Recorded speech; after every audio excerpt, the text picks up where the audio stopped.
नमस्कार. आजच्या भागामध्ये तुमच्या सगळ्यांचं स्वागत. जय जय राम कृष्ण हरी. आषाढ महिना सुरू झाला की आपल्या मनात पंढरी जागी होते. टाळ मृदुंगाचा नाद, विठ्ठल विठ्ठलचा गजर आणि त्याचबरोबर कानावर पडतात मधुर अभंग.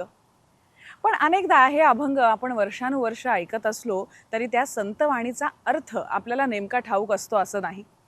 म्हणून असं वाटलं की या आषाढीपर्यंत एका अभंगावर आधारित मालिका सादर करावी. आपल्याला ठाऊक असलेले परिचयाचे अभंग, पण त्यातले शब्द समजून घेत त्याचा आध्यात्मिक अर्थ समजून घ्यावा. कधी कधी अभंगात एखाद्या गोष्टीचा संदर्भ असतो, तोही सांगावा. कशी वाटते कल्पना? आवडते? चला तर मग सुरुवात करूया ज्ञानेश्वर माऊलींच्या या अभंगापासून. पांडुरंग कांती दिव्य तेज झळकती. आशा भोसले यांच्या मधुर स्वरांनी आणि पंडित हृदयनाथ मंगेशकरांच्या अप्रतिम संगीताने हा अभंग घराघरात पोहोचला. आपण तो कितीतरी वेळा ऐकलाय, गुणगुणला आहे. संत ज्ञानेश्वर माऊलींची भाषा विलक्षण सहज, रसाळ आणि काव्यमय आहे. पण आपल्याला हेही लक्षात घेतलं पाहिजे की आपण त्यांची ही वाणी आज जवळजवळ 750 वर्षांनंतर ऐकतो आहोत.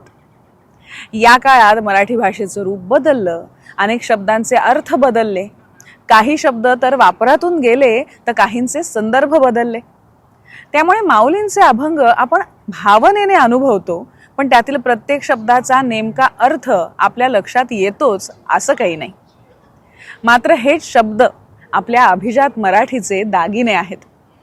प्रत्येक शब्दामागे एक प्रतिमा आहे, एक तत्वज्ञान आहे आणि सर्वात महत्त्वाचं म्हणजे एक अनुभूती आहे. आज आपण या अभंगाचा केवळ शब्दार्थ समजून घेणार नाही आहोत, तर संत ज्ञानेश्वरांना विठ्ठलाचं कोणतं रूप दिसलं, कानडा म्हणजे काय, शब्देविणा संवाद कसा होतो, दृष्टीचा डोळा म्हणजे नेमकं काय, या सगळ्याचा शोध घेण्याचा आज आपण प्रयत्न करूया.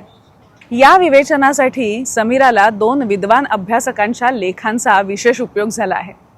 डॉक्टर राम शेवाळकर यांनी या अभंगातील आध्यात्मिक अनुभव अत्यंत रसाळपणे उलगडला आहे आणि प्राध्यापक प्र न जोशी यांनी शब्दार्थ, भाषिक संदर्भ आणि पारंपरिक अर्थ स्पष्ट केले आहेत.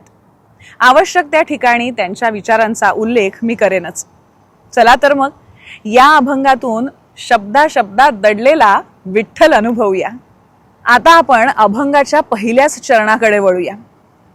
पांडुरंग कांती दिव्य तेज झळकती, रत्नकिळ फाकती प्रभा.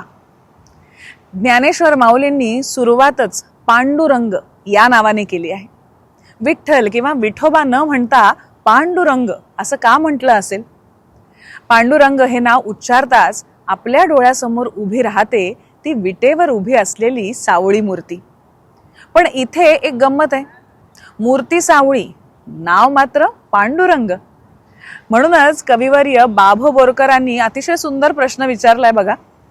सावळ्या विठ्ठला तुझे सावळेचं अंग, सावळ्या विठ्ठला तुझे सावळेचं अंग, सांग कसे गाजे जगी नाम पांडुरंग.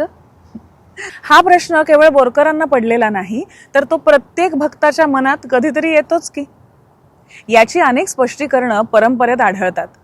त्यांपैकी एक भावार्थ असा सांगितला जातो की विठ्ठल हा हरी आणि हर यांचा समन्वय आहे.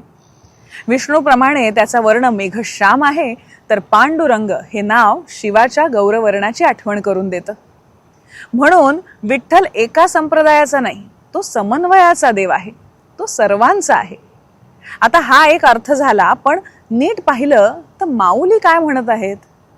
पांडुरंग कांती, ते त्यांचा रंग पांढरा आहे असं म्हणत नाहीयेत, तर त्याचं तेज धवल आहे. रत्नांचा रंग कोणताही असला तरी त्यांचं तेज किंवा आभा ही शुभ्र धवल असते. त्याप्रमाणे भक्त जेव्हा देवाकडे पाहतो तेव्हा त्याला केवळ दगडाची मूर्ती दिसत नाही, त्या रूपातून झळकणारं चैतन्य दिसतं. आणि म्हणून माऊली म्हणतात दिव्य तेज झळकती. आता झळकती हा शब्दही किती सुंदर आहे बघा. म्हणजे तेज स्थिर नाही, ते सतत प्रकट होत आहे, लखलखत आहे. रत्नांच्या प्रत्येक पैलूतून जशी प्रकाशाची असंख्य किरण फुटतात, तशी त्या पांडुरंगाच्या रूपातून दिव्य प्रभा 4ही दिशांना पसरत आहे. हे केवळ मूर्तीचं वर्णन नाही, तर माऊली भक्ताच्या अनुभूतीचं वर्णन करतायत. पांडुरंगाचं रूप त्यांना केवळ सावळं दिसत नाही, तर त्या रूपातून झळकणारे ब्रह्मतेज ते त्यांना दिसतंय. म्हणून असं म्हणावंसं वाटतं की हा अभंग मूर्तीपासून सुरू होतो, पण मूर्तीपाशी थांबत नाही. तो आपल्याला रूपातून अरूपाकडे, सगुणातून निर्गुणाकडे घेऊन जाऊ लागतो. आता पुढच्या ओळीतही बघा कशी एक गंमत आहे. कानडा वो विठ्ठलू कर्नाटकू, या ओळीतील दोन शब्द लगेच आपलं लक्ष वेधून घेतात, कानडा आणि कर्नाटकू. कानडा या शब्दाचा एक अर्थ आहे कर्नाटकातून आलेला. विठ्ठलाचं कर्नाटकाशी असलेलं प्राचीन नातं, तसंच संत भानुदास महाराजांनी विठ्ठलाची मूर्ती पुन्हा पंढरपुरात आणल्याची लोकप्रिय आख्यायिका, यामुळे हा अर्थ मात्र लगेच लक्षात येतो. पण माऊली एकाच ठिकाणी कानडा आणि कर्नाटकू असे दोन समानार्थी शब्द वापरतात. म्हणून आपण जरा गोंधळात पडतो आणि मग लक्षात येतं की इथे एकच अर्थ अपेक्षित नाही, अर्थाच्या वेगवेगळ्या छटा एकाच वेळी साधल्या आहेत. मराठी भाषेची श्रीमंती अशा वेळी आपल्या लक्षात येते. बघा, आपण कधी कधी मराठीत म्हणतो ना, मी काय कानडीत बोलतोय का?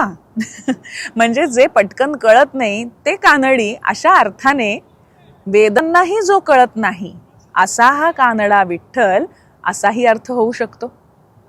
गदी माडगुळकर यांनी तर गीतातच म्हटलंय ना, वेदांनाही नाही कळला अंत पार याचा, कानडा राजा पंढरीचा. कानडाचे असे दोन अर्थ तरी आपल्या लक्षात येतात, तसंच कर्नाटकूचं पण आहे. प्राध्यापक प्र. न. जोशी यांनी या शब्दांचा एक अतिशय सुंदर भावार्थ सांगितलाय. करनाटकू म्हणजे नाटक करणारा, तो विविध रूप धारण करणारा बहुरूपी आहे, लीला करणारा लीलाधर आहे. परमेश्वर एका रूपात कधीच राहत नाही. कधी तो विठ्ठल होतो, कधी कृष्ण, कधी राम, कधी शिव. कधी आईच्या मायेच्या रूपानं भेटतो, तर कधी गुरुच्या रूपानं, कधी एखाद्या अनोळखी माणसाच्या मदतीतून, तर कधी निसर्गाच्या सौंदर्यातून. म्हणून तो बहुरूपी नट आहे. आणि गंमत म्हणजे हा अर्थ माऊली लगेच पुढच्याच ओळीत स्पष्ट करतात. खोळ बुंधी घेऊनी खुणेची पालवी. खोळ म्हणजे आवरण, म्हणजे हा विठ्ठल बहुरूपी नवनवीन रूपांची खोळ पांघरून आपल्या समोर येत राहतो, पण प्रत्येक वेळी आपली खरी ओळख लपवून ठेवतो. तो जणू आपल्याला खुणावतो, मी इथेच आहे, मला ओळखा. पण इतका नटखट आहे तो की आपण हाक मारली की तर मात्र लगेच ओ देत नाही. आळविल्या नेदी साधू. माऊली म्हणतात, खोळ बुंधी घेऊनी खुणेची पालवी, आळविल्या नेदी साधू. पहिल्यांदा ही ओळ वाचली की वाटतं, अरे हा असा कसा देव आहे, आपण त्याला इतक्या प्रेमानं हाक मारायची आणि तो ओ देणारही नाही. पण जरा खोलात गेल्यावर लक्षात येतं की माऊलींची ही तक्रार नाहीये, ती प्रेमाची भाषा आहे. लहान मूल कसं आईशी लपंडाव खेळतं, समोर असतं पण मुद्दाम लपून बसतं. आईनं शोधावं, पुन्हा सापडावं, पुन्हा हसावं, या खेळातच आनंद असतो. आपला विठ्ठलही तसाच आहे. तो सतत खुणावतो, कधी एखाद्या फुलातून, कधी एखाद्या सुरातून, कधी एखाद्या संतांच्या वचनातून, कधी एखाद्या दुःखातूनही. त्याला शोधण्यातच भेटीचा आनंद आहे. या संदर्भात डॉक्टर राम शेवाळकरांनी एक अत्यंत सुंदर विचार मांडलाय. ते म्हणतात, परमेश्वराशी होणारा हा संवाद शब्दांचा नसतोच, तो खुणांचा असतो.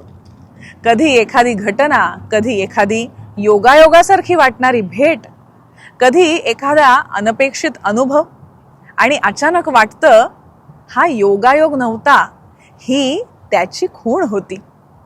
म्हणूनच माऊली खुणेची पालवी हा शब्द वापरतात. पालवी म्हणजे नुकतीच फुटलेली कोवळी कळी. जशी झाडावर पालवी फुटते आणि वसंत येत असल्याची चाहूल लागते, तशीच परमेश्वरही आपल्या जीवनात लहान लहान खुणा करून आपलं अस्तित्व जाणवून देत असतो. पण त्या खुणा समजण्यासाठी डोळे पुरेसे नसतात, त्यासाठी अंतःकरण जागं असावं लागतं. म्हणून माऊली म्हणतात, शब्दे विण संवादू, दुजे विण अनुवादू, परेही परते बोलणे खुंटले. हे जरा उमजायला वेळ लागतो. आता बघा, शब्दांशिवाय संवाद कसा करायचा? दुजे विण अनुवादू म्हणजे मूळ टेक्स्टच नसेल तर ट्रान्सलेशन कसं करायचं? परे ही परते म्हणजे काय हेही सहज समजत नाही. तर आपण तिथूनच सुरुवात करूया. आपल्या भारतीय तत्वज्ञानात वाणीचे 4 स्तर सांगितले आहेत: परा, पश्यंती, मध्यमा आणि वैखरी. समर्थ रामदास स्वामींच्या मनाच्या श्लोकात ते म्हणतात, प्रभाते मनी राम चिंतित जावा, पुढे वैखरी राम आधी वदावा. समर्थांनी इथे मुद्दाम वैखरी हा शब्द वापरला आहे. आपण जी बोलतो, जी उच्चारतो ती वैखरी वाणी, पण त्याआधी मनात विचार उमटतो, भावना जन्म घेते आणि त्याही आधी एक सूक्ष्म जाणीव असते. तत्वज्ञानाने या अवस्थांना मध्यमा, पश्यंती आणि परा अशी नावं दिली आहेत. म्हणजे जिथे बोलायचं आहे या भावनेचं स्फुरण होतं, इच्छा निर्माण होते, ती परा अवस्था. काय बोलायचं हे स्पष्ट झालं की पश्यंती, आणि जे बोलायचं त्यासाठी शब्दांची जुळणी झाली की मध्यमा, आणि त्या शब्दांचा उच्चार झाला की वैखरी. पण विठ्ठलाचं रूप असं आहे की परीच्याही पलीकडचा विषय तो ठरतो. हा अनुभव सांगण्यासारखा नाही, म्हणूनच वेद त्याला अनिर्वचनीय म्हणतात. ज्ञानेश्वर माऊली म्हणतात, परे ही परते म्हणजे हा अनुभव परावाणीच्याही पलीकडचा आहे, जिथे शब्द पोहोचत नाहीत, जिथे बोलणंच थांबतं, तिथे केवळ अनुभव उरतो. आणि म्हणूनच ते म्हणतात, शब्दे विण संवादू, दुजे विण अनुवादू. 2 असतील तर संवाद होतो, हो की नाही? 2 असतील तर अनुवाद करावा लागतो. पण जेव्हा भक्त आणि भगवंत यांच्यातील भेदच विरघळून जातो, तेव्हा शब्दांची गरजच उरत नाही. याच अनुभूतीचं अत्यंत सुंदर वर्णन संत कबीर सुद्धा करतात. प्रेम गली अति साकरी, तामे दो न समाही, जब मैं था तब हरी नहीं, जब हरी है मैं नाही. प्रेमाच्या भक्तीच्या मार्गात 2 जण मावू शकत नाहीत. आता हरी आहे तेव्हा मी नाही, कारण मी त्याच्यात एकरूप झालो आहे. ज्ञानेश्वर माऊलींचे दुजे विणा अनुवादू आणि कबीरांचे प्रेम गली अति साकरी हे एकाच अद्वैत अनुभवाचे 2 सुंदर आविष्कार आहेत. पुढे वेगळ्या शब्दात ते हाच अनुभव मांडतात. पाया पडू गेले तव पाऊलची न दिसे. आता माऊलींची अवस्था पहा. भक्ताच्या मनात एकच इच्छा असते ना, या विठ्ठलाच्या चरणी मस्तक ठेवावं. पण पुढे काय होतं? पाया पडू गेले तव पाऊलची न दिसे. हे किती अद्भुत आहे बघा. विठ्ठलाच्या पायांवर डोकं ठेवायला गेले आणि पायच दिसेनासे झाले. पहिल्यांदा ऐकताना ही ओळ विस्मयचकित करते, पण जसा तिचा अर्थ उलगडत जातो तसं तिच्यातलं तत्वज्ञान लक्षात येतं. ज्याने संपूर्ण विश्व व्यापलं आहे त्याचे पाय कुठे शोधणार? आकाशाला पाया असतो का? समुद्राला तळ असतो का? तसाच हा विश्वव्यापी विठ्ठल. तो एका विटेवर उभा असला तरी त्याचं स्वरूप त्या विटेपुरतं मर्यादित नाही. म्हणूनच माऊलींना त्याचे चरण दिसेनासे होतात, कारण ते आता विश्वरूप अनुभवत आहेत. इथे खरं तर मला भगवद्गीतेतल्या अर्जुनाची आठवण येते. श्रीकृष्णाने विश्वरूप दाखवलं तेव्हा अर्जुनाला आरंभ दिसला नाही, अंत दिसला नाही. ज्ञानेश्वर माऊलींच्या अनुभूतीतही तसाच क्षण येतो. जोपर्यंत भक्ताला वाटतं मी चरणी पडतो आहे, तोपर्यंत 2 आहेत. पण ज्या क्षणी अनुभव परिपक्व होतो त्या क्षणी चरणही राहत नाहीत आणि चरणी पडणारा मीही राहत नाही. भक्त आणि भगवंत यांच्यातील सीमा विरघळून जाते. आणि म्हणूनच माऊलींचा प्रश्न आहे, चरण कोठे शोधू? तो तर सर्वत्र आहे. क्षेम देऊ गेले तव मीची मी एकली. या कडव्यात एक अतिशय सुंदर जुना मराठी शब्द आलाय बघा, क्षेम. आपण क्षेमकुशल हा शब्द वापरतो कधीतरी. क्षेम आहे ना म्हणजे सगळं ठीक आहे ना, असा त्याचा अर्थ घेतो. पण जुन्या मराठीत क्षेम देणे याचा आणखी एक सुंदर अर्थ होता. एखादा आपला माणूस अनेक दिवसांनी भेटला की त्याची खुशाली विचारताना त्याला प्रेमानं मिठी मारायची, आलिंगन द्यायचं. त्या प्रेमळ भेटीलाही क्षेम देणे असं म्हणत. किती सुंदर आहे ही कल्पना. म्हणजे क्षेम या एका शब्दात 2 अर्थ सामावलेत. एक म्हणजे कल्याण, कुशल, मंगल, आणि दुसरा म्हणजे प्रेमाने दिलेलं आलिंगन. अशी आहे आपल्या जुन्या मराठीची श्रीमंती. आता माऊलींच्या अनुभूतीकडे पहा. त्या विठ्ठलाला क्षेम द्यायला जातात, पण तिथेही वेगळेपण उरत नाही. आलिंगन देण्यासाठी 2 जण असावे लागतात. इथे तर आधीच दुजे विणा अनुवादू झालंय, मग मिठी कोण कोणाला मारणार? म्हणून हे क्षेम केवळ बाह्य आलिंगन राहत नाही, ते आत्म्याचं परमात्म्याशी झालेलं ऐक्य बनतं. आता ह्या साक्षात्काराची पुढची पायरी शेवटच्या चरणात येते. बघा, दृष्टीचा डोळा पाहो मी गेलीये. माऊली किती विलक्षण शब्द वापरतात. आता आपल्याला सगळ्यांना 2 डोळे आहेत, पण ते म्हणतात दृष्टीचा डोळा. माऊली म्हणतात विठ्ठल पाहण्यासाठी केवळ डोळे पुरत नाहीत, दृष्टीचा डोळा उघडावा लागतो. म्हणजे काय तर आपल्याला जग पाहण्यासाठी 2 डोळे आहेत, पण परमात्मा पाहण्यासाठी 3रा डोळा हवा, अंतर्दृष्टीचा. तो उघडल्यावर लक्षात येतं की ज्याला बाहेर शोधलं तो तर आत दडून बसलाय. असा हा अनुभव सौरसू केला. सौरसू हा पण एक गोड शब्द आहे. ह्याचेही वेगवेगळे अर्थ होतात आणि इथे सगळे अर्थ लागू पडतात. सौरस म्हणजे गोड. हा अनुभव गोड आहेच. त्याचा एक अर्थ प्रसाद असा आहे, तर भक्ताला असा अनुभव येणं हा कृपा प्रसाद आहे. आणि सौरस म्हणजे तात्पर्य सुद्धा. तर एका अर्थाने तात्पर्य स्वरूपात भक्तांचा प्रवास सगुणाकडून निर्गुणाकडे कसा होतो हे सांगितलं आहे. मग कसा वाटला आजचा हा भाग? अभंगाचा अर्थ उलगडून सांगण्याचा आमचा हा प्रयत्न आवडलाय का? आणखी असे कोणते अभंग तुम्हाला ऐकायला आवडतील आम्हाला प्रतिक्रियेमध्ये नक्की सांगा. आणि हो, सुनीताबाईंच्या भागाला तुम्ही इतका सुंदर प्रतिसाद दिलात आणि आणखी भागांची मागणीही केली आहे, हो ना? ते भाग सुद्धा घेऊन आम्ही लवकरच येणार आहोत.